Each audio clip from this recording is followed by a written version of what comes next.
Bonjour, je suis Slimane Zerdoul, je travaille dans un centre anticancéreux à Toulouse, c'est l'Oncopole. Hem, Merci aux organisateurs pour cette invitation. Je suis très honoré et très content de partager ce moment, même s'il est en virtuel.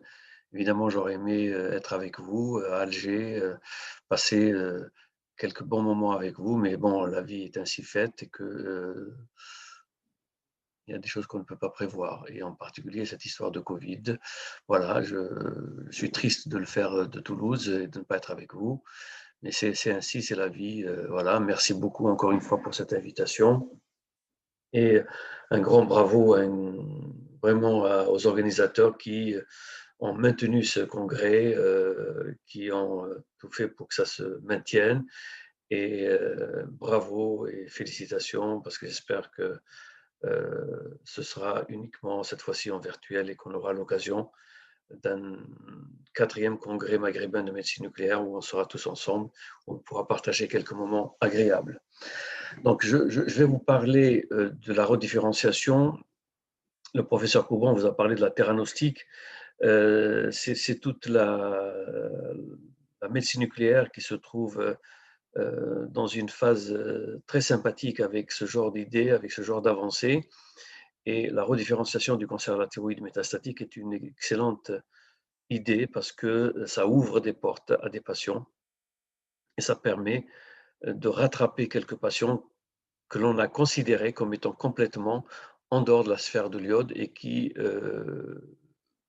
sont surveillés en attendant que leur évolutivité puisse justifier un traitement par inhibiteur de tyrosine kinase. Je commence par cette diapositive parce qu'elle me paraît intéressante dans le sens où elle est schématique, hein, elle est un peu caricaturale parce que dans la vraie vie, c'est pas autant, mais je pense pas que la répartition soit aussi nette, tiers, un tiers, un tiers, un tiers, mais elle illustre bien la situation métastatique du cancer de la thyroïde, puisque on sait tous dans nos propres expériences, et la littérature l'a conforté, on sait tous que la micromaladie métastatique fixant l'iode bien différenciée chez le patient jeune est guérissable. Et même si elle n'est pas guérissable, elle est franchement euh, contrôlable. Et donc, ces patients-là, quand on regarde leur survie à 10 ans, on est à 90%. À l'opposé, on a un autre groupe de patients dans cette étude, le tiers de droite. Vous voyez que sur le schéma, le petit diagramme en haut, entre fixant et non fixant, vous voyez la différence, c'est flagrant. Ce sont des maladies qui sont agressives, métastatiques, non fixantes, avec très souvent un fort volume tumoral chez des patients âgés. Et au milieu, vous avez une situation intermédiaire. Finalement, c'est cette situation intermédiaire qui va être euh, je dirais, la partie la plus intéressante parce que c'est là qu'il y a du work in progress. C'est là qu'on peut faire des choses. Classiquement, patient jeune, maladie bien différenciée, micrométastase, plusieurs traitements itératifs par l'iode 131 et guérison probable. À l'inverse, patient plus âgé, cancer peu différencié, variante agressive, fort volume tumoral, fixation du FDG importante, peu de fixation de l'iode ou pas du tout. C'est une maladie qui va évoluer et un pronostic très défavorable. Si on, on prend un peu de recul et qu'on regarde un peu ces patients métastatiques, thyroïdiens, on peut quand même, de manière toujours un peu sur ce modèle fixation, maladie métastatique fixante et maladie métastatique non fixante, on peut séparer déjà le groupe de maladies fixantes, de pathologies métastatiques fixantes et de patients non fixants. Dans les patients fixants, vous voyez, c'est la ligne du bas. On voit très bien que ce sont des malades qu'on va guérir, qu'on va stabiliser, qu'on va surveiller pendant des années et qui ne poseront peu de problèmes. Évidemment, à un moment ou à un autre, les choses vont peut-être bouger, mais on peut considérer que ces malades-là, il faut se battre pour les guérir avec de l'IO131. Et ça marche. Dans le groupe de patients non iodo-fixants, il faut faire très attention parce que ce n'est pas parce qu'une maladie est non iodo-fixante qu'il faut automatiquement lui proposer un traitement par chimiothérapie, enfin par TKI. parce qu'il faut bien évaluer ces patients, il faut suivre ces patients avec de l'imagerie, de la thyroglobuline, mais surtout de l'imagerie. Et quand vous avez un volume tumoral, une maladie qui ne progresse pas, une maladie métastatique qui ne progresse pas, qui progresse très doucement, il n'y a aucune raison. Il faut maintenir la surveillance. Et on va la maintenir longtemps pour certains patients. Dans le groupe où vous avez une progression, il faut aussi, là aussi, savoir raison garder, parce que ce n'est pas parce que ça progresse qu'il faut traiter. Si le volume tumoral reste modeste, modéré, il faut savoir attendre. Parce qu'une fois que vous avez mis la main à la pâte, une fois que vous avez mis ces patients sous TKI, vous rentrez dans un autre monde. C'est le monde de patients traités par TKI avec tous les effets secondaires qu'on leur connaît. Par contre, quand on est en progression tumorale franche, quand on a un volume tumoral important, quand on a une progression rapide, quand on a un volume tumoral qui progresse rapidement, il ne faut pas non plus là hésiter. Il faut proposer à ces patients-là des traitements parce que ça marche. Parce que les TKI qu'on a actuellement permettent tout de même de contrôler. Et on a la possibilité, et heureusement pour ces patients, de faire 1, 2, 3 lignes parfois. Évidemment, il y a le revers de la médaille, c'est-à-dire il y a les effets secondaires, mais là aussi, il faut s'organiser. Quand on traite avec des TKI, il faut avoir une organisation, un soutien, je dirais, de la gestion des effets secondaires. Il faut avoir un oncodermato dans sa manche qui va gérer les boutons. Il faut avoir un cardiologue qui va régler les problèmes d'hypertension. Il faut savoir soi-même un peu gérer l'hypertension. Il faut avoir des infirmières ou des collaboratrices infirmières qui vont appeler ces patients, etc., etc. Mais là, le jeu vaut la chandelle. On peut bloquer ces progressions. On peut même avoir des réponses partielles intéressantes. Donc, c'est une ligne toujours de crête où, d'un côté, on peut traiter des patients parce que c'est utile, et de l'autre côté, on peut surveiller ces patients parce qu'il n'y a pas de raison d'altérer leur qualité de vie en les faisant rentrer dans le monde des TKI. Dans les recommandations françaises qu'on a publiées en 2017, on insiste sur la micrométastase pour dire il faut traiter ces patients, on propose un schéma thérapeutique et l'objectif, c'est la guérison. Donc, il faut recommencer de l'iode. Il faut commencer l'iode si possible et si les circonstances sont favorables, c'est-à-dire si au fil des scintigraphies post-dose, on voit une réponse nette, une thyroglobuline qui diminue, qui répond, on peut continuer ces traitements et espérer carrément éteindre ces maladies et avoir une scintigraphie post-dose sans aucune fixation. Dans la situation de macrométastase, il faut avoir l'idée que le traitement à l'iode est très important et très intéressant. Il permet de contrôler la maladie, mais il ne va probablement pas guérir la maladie. Et il faut savoir être économe en traitement par l'iode radioactif et ne retraiter ces patients par l'iode que si on a des éléments objectifs en scintigraphie post-dose, en scanner, en thyroglobuline, qui nous disent que ce qu'on fait est intéressant et permet des réponses. On arrive à des moments à une stabilité, à un nadir, on sait que la thyroglobuline ne diminue plus, on ne voit pas de disparition de foyer, on ne voit pas de différence en termes de fixation post-dose, on fait des scanners, on ne voit pas de diminution morphologique des nodules qu'on a traités. Il faut savoir aussi là, se dire, bon, j'ai un nadir, je reste, je surveille, biologiquement, cliniquement, morphologiquement, et si rien ne bouge, je ne retraite pas, j'attends la réévolutivité pour retraiter. Donc, toujours être économe en iode 131 et savoir garder de la réserve pour l'utiliser s'il y a besoin à un moment de réévolutivité de la maladie. Et en cas de métastase osseuse, il y a deux situations pratiquement, c'est un peu caricatural là aussi. Si vous avez des lésions radiologiques qui fixent bien l'iode, vous avez toutes les chances de guérir cette maladie ou au minimum de la contrôler comme il faut.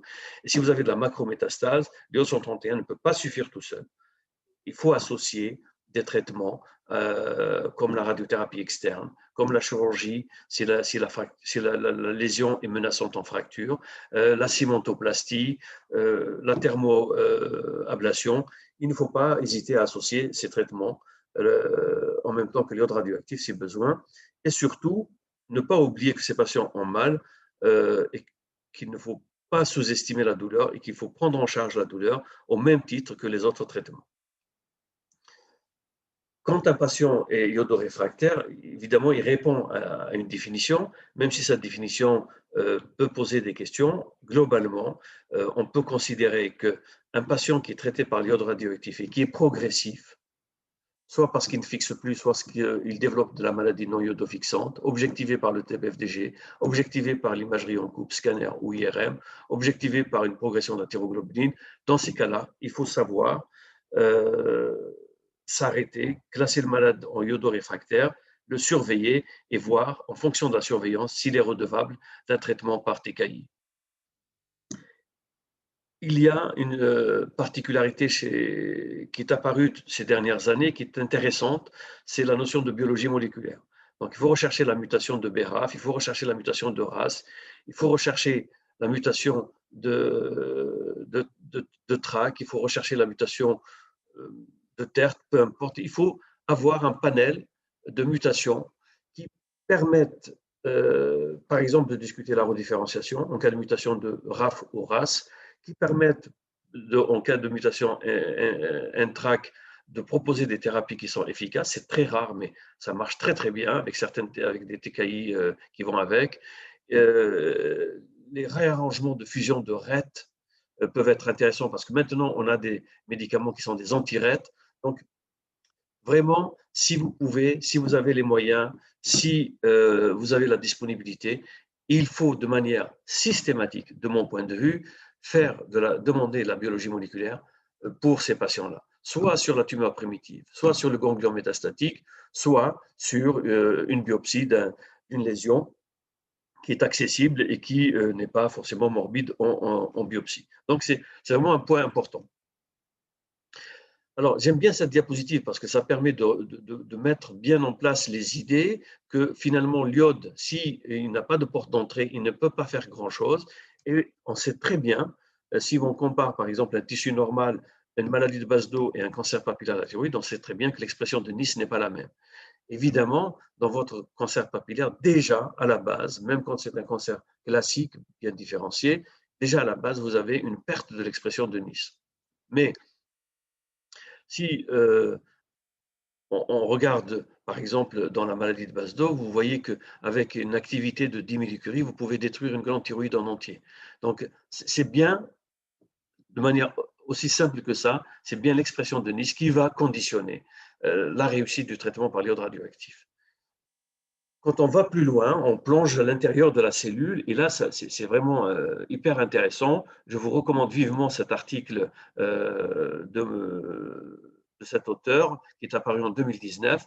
Il est vachement intéressant parce qu'il explique des choses, moi, je trouve génial, quoi. Bon, je ne connais rien, ce n'est pas mon domaine du tout de compétence, mais c'est vraiment presque enfantin quand c'est bien expliqué.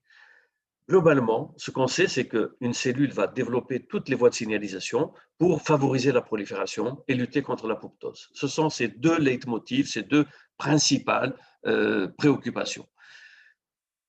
En conséquence de quoi, une cellule qui s'occupe de sa prolifération, qui s'occupe de sa multiplication et de la lutte contre l'apoptose va pas forcément s'occuper de faire les tâches quotidiennes, quoi. Le ménage, il en a vraiment, c'est pas du tout son problème. Donc, fabriquer des hormones thyroïdiennes, euh, ça ne la tracasse pas du tout, c'est pas du tout son business. Et donc, elle va, d'une façon générale, pour quelque part s'orienter vers ce qu'elle veut, ce qu'elle souhaite, éteindre Nice et donc éteindre l'entrée de l'iode dans la cellule. On sait très bien que la TSH va être l'activation va être à l'origine de l'activation et augmenter la transcription du gène Nice. On le sait aussi que quand il y a une activation aberrante de la voie de signalisation des MAP kinases, l'inhibition des protéines G et le transport de basolatéral par Nice est inhibé. On sait également que l'activation de la voie des PI3 kinases entraîne la suppression de la glycosylation de Nice et de la translocation de surface. On sait que la surexpression des protéines G entraîne une diminution des niveaux de Nice. Et ce qui est intéressant, on sait aussi que l'inhibition de ces voies peut favoriser la redifférenciation des cellules cancéreuses de la thyroïde par une régulation positive de l'expression de l'ARN messager et des protéines de Nice par le biais de la transcription accrue de TTF1.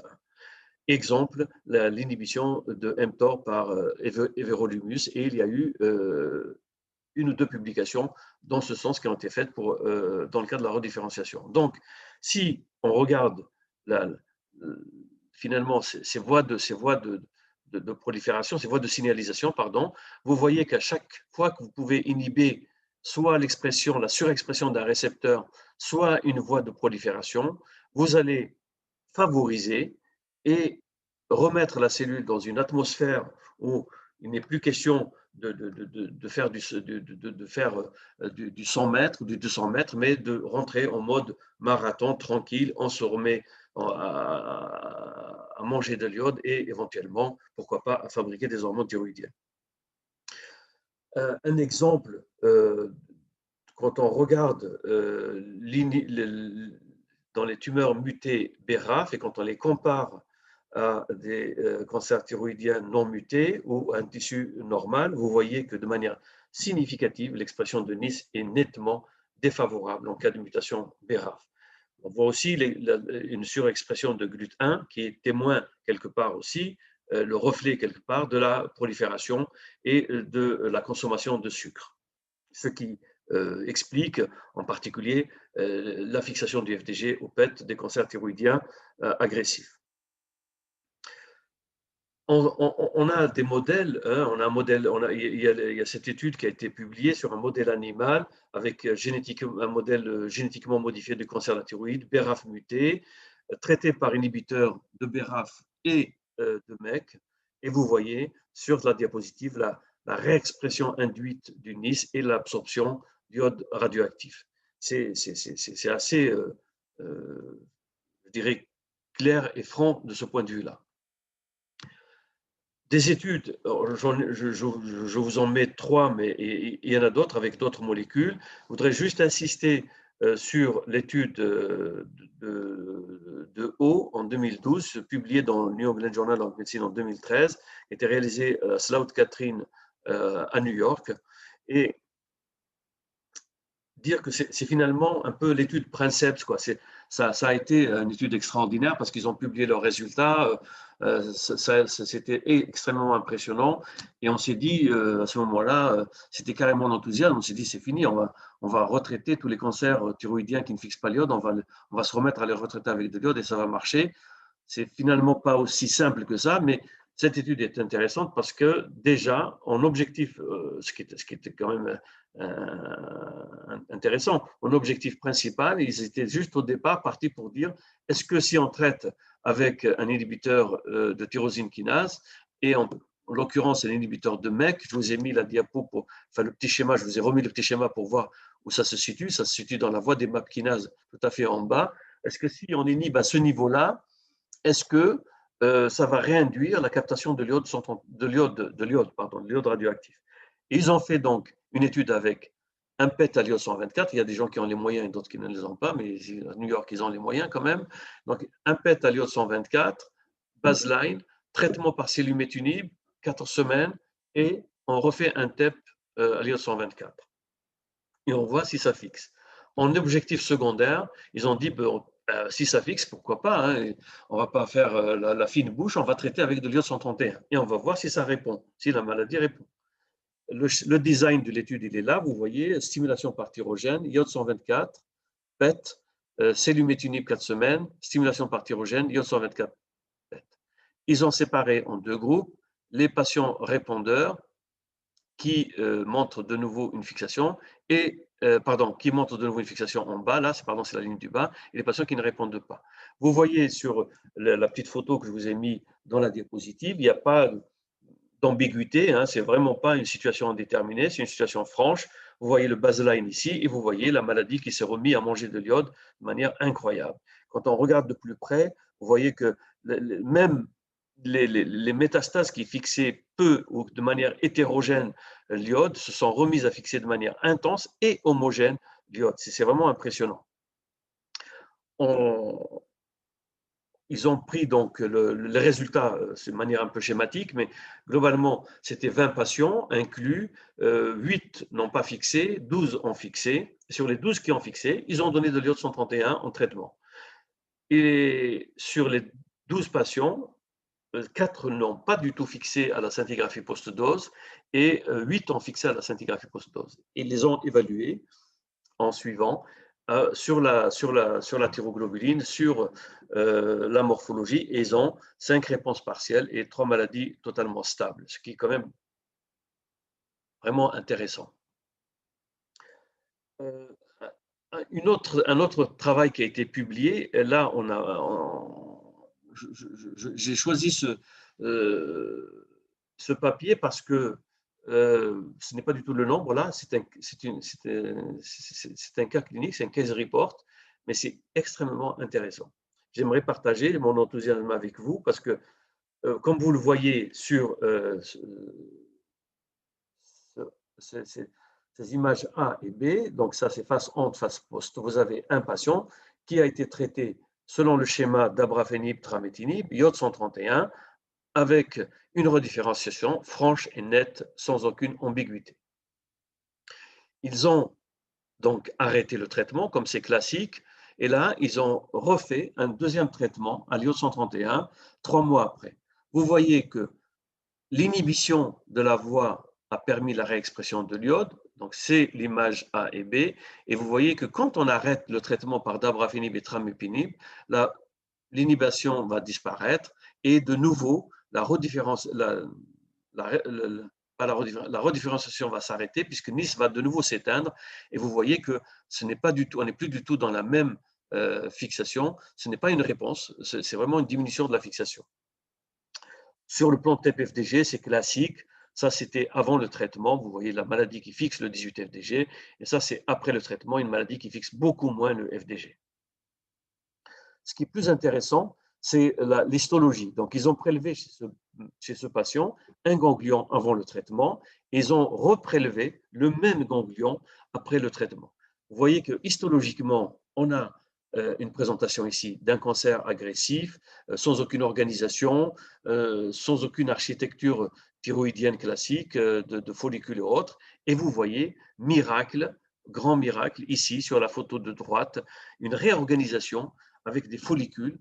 Donc, on peut considérer qu'il y a eu de nouveau une polarisation des cellules. Et je pourrais dire comme ça, de manière un peu comme ça familière, que les cellules se sont souvenues d'où elles viennent, elles se sont remises à parler, elles se sont remises ensemble, elles se sont remises à discuter, à se dire, mais finalement, on est toutes de la même origine, on peut travailler ensemble, on peut fabriquer des hormones thyroïdiennes, et on voit des follicules, de vrais follicules thyroïdiens. C'est assez impressionnant.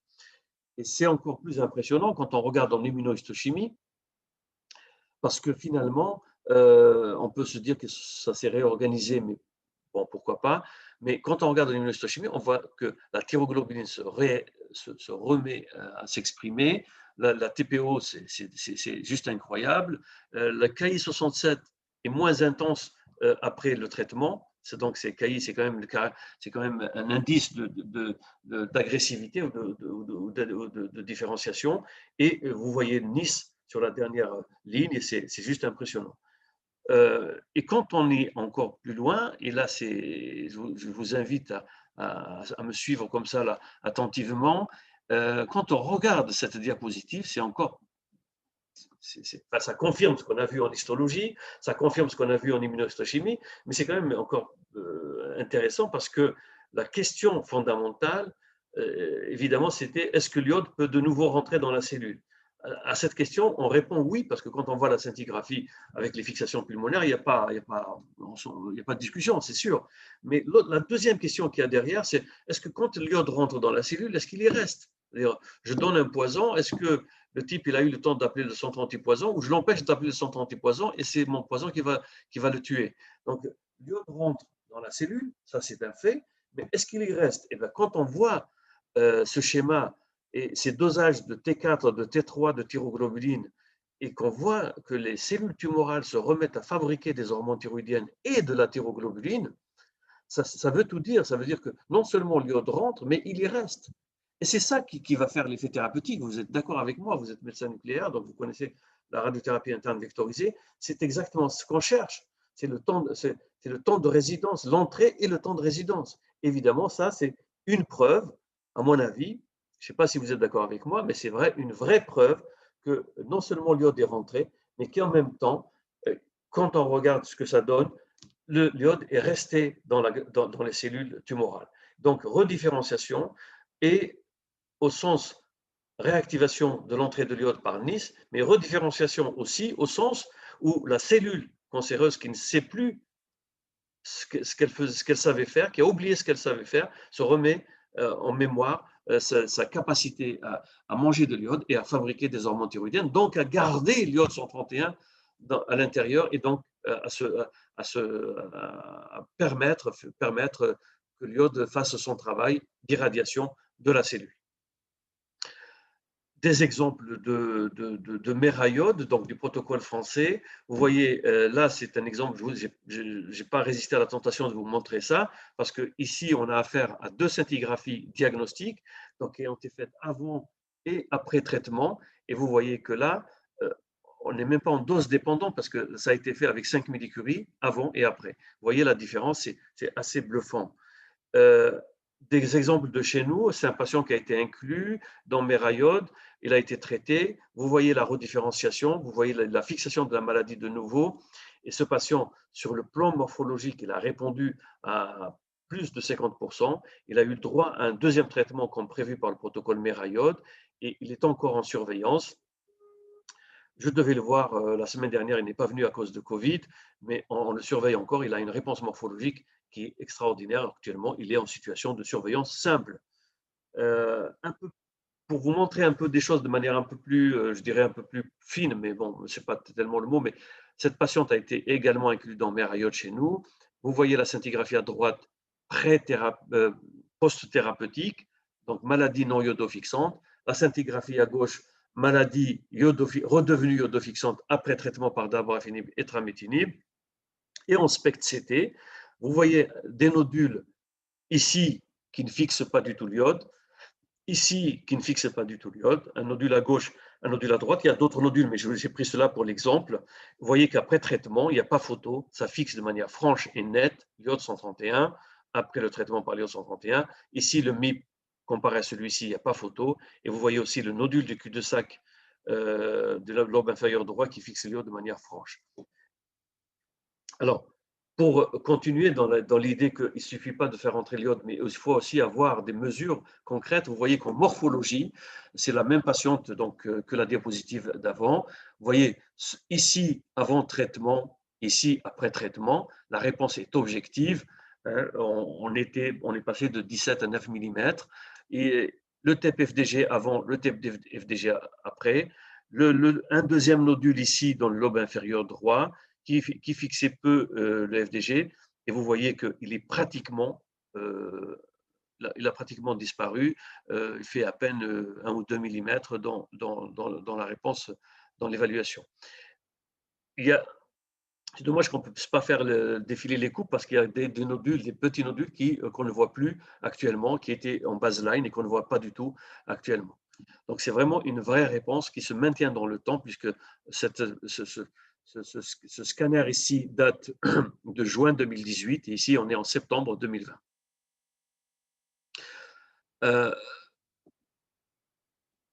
On arrive donc avec cette idée, on a en France ce protocole, je vous montrerai 2 ou 3 diapositives sur le protocole, on a inclus les patients, on a des réponses objectives, il y a les études qui se multiplient, les case reports qui se multiplient, on est quand même dans une situation où on a fait la preuve du concept, on est sûr maintenant que des patients qui sont mutés BRAF ou RAS, traités par des inhibiteurs de RAF et MEK, sont capables de se redifférencier et donc d'être sensible de nouveau à un traitement par l'iode radioactif. Mais il ne faut pas non plus croire qu'on a résolu le problème, que c'est fini, c'est réglé. Ce n'est pas tout à fait vrai parce qu'il faut tout de même rester modeste parce que dans ces réponses thérapeutiques, on observe, il y a l'effet inhibiteur de tyrosine kinase plus l'effet de l'iode 131. Ce n'est pas que l'effet de l'iode 131. Ça, c'est la première remarque.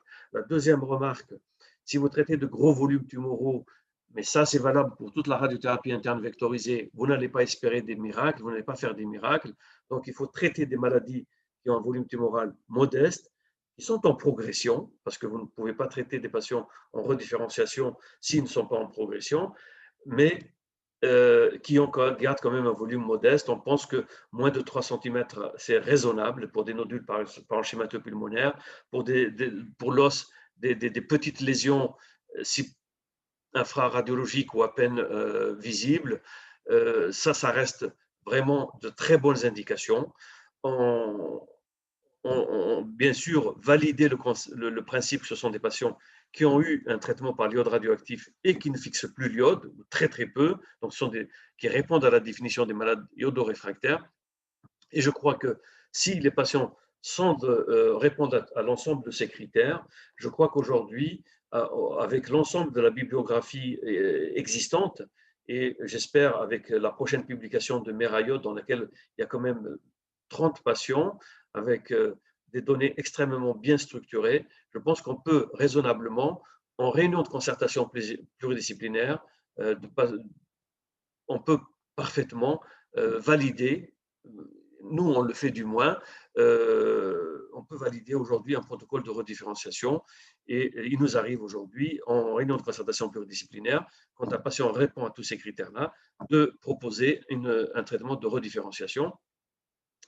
Je ne dirais pas que c'est rentré dans notre pratique quotidienne, mais quand il y a vraiment un patient qui présente tous les critères pour, on le fait. Concernant le protocole Merayot, très rapidement, donc c'était une étude multicentrique prospective pour des patients mutés BRAF ou RAS. L'objectif, c'était d'évaluer la réponse selon les critères RECIST des patients traités.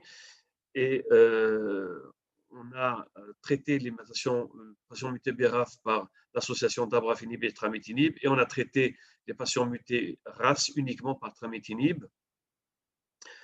En termes de patients, là, il y a eu un screening sur 87 patients et finalement 30 patients ont été traités. Les places étaient chères, il fallait vraiment ne pas rater la proposition parce qu'on a très vite finalement rempli les places. Il y avait 29 places et elles ont été prises d'assaut parce que effectivement, ça répond à des thématiques. Tous les patients, pour la plupart, ont tous été discutés en réunion de concertation pluridisciplinaire nationale TUTUREF.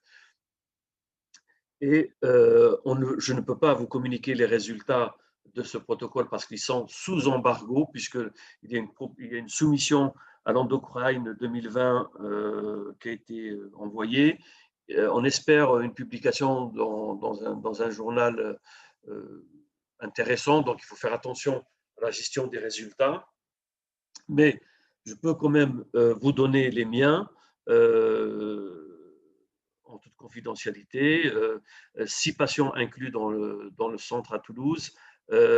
Une patiente qui n'a pas redifférencié, qui ne fixait absolument rien à la scintigraphie post-dose. 5 patients qui ont fixé après la redifférenciation. Sur les 5 patients, 4 sont actuellement en maladie franchement minime, en surveillance simple. La plupart ont eu droit à un deuxième traitement, sauf une patiente qui habitait loin, qui est âgée de 82 ans et qui est tombée en pleine crise Covid, première vague, lorsqu'on a voulu la retraiter. Donc, on n'a pas voulu la faire venir de Rodez, mais les 4 autres ont été retraités. Un patient sur 5 a progressé malgré ça, mais bon, il avait peut-être une maladie qui n'était pas aussi, qui n'était peut-être pas la même que les autres, mais ce patient a de manière surprenante progressé après avoir répondu, il a reprogressé, il est actuellement traité dans le centre par l'envatinib, je crois, et par j'ai pas eu j'ai pas eu d'informations récentes, mais c'est si on considère sur 6 patients, 5 en redifférencié et sur les 5, 4 sont en réponse objective, c'est quand même un résultat intéressant. Voilà, merci de votre attention.